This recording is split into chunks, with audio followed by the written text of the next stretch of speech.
স্বার্থ যত বাড়ে সম্পর্ক তত ছোট হয়ে যায়। সব সম্পর্কে স্বার্থ খুঁজতে হয় না, কিছু কিছু সম্পর্ক স্বার্থের বাইরেও করতে হয়। পারিবারিক সকল বন্ধন টিকিয়ে রাখতে হলে বা ভালোবাসার চেয়ে বেশি দরকার কি জানেন? সততা আর নিয়ন্ত্রণ। যে সম্পর্কে সততা না থাকে সেই সম্পর্ক কিন্তু বেশি দিন টিকে না। আর প্রত্যেক সম্পর্কে যেমন সততা থাকা দরকার, তেমন রেসপেক্ট, সম্মান সব কিছুই থাকা দরকার।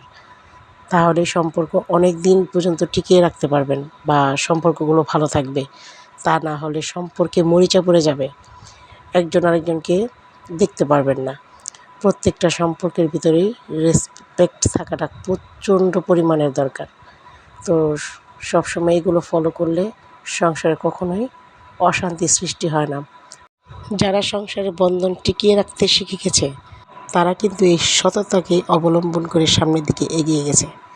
তাই যদি শান্তি, সুখ আর ভালো থাকতে চান তাহলে সবসময় সৎ থাকুন, ভালো থাকুন। আল্লাহ হাফেজ।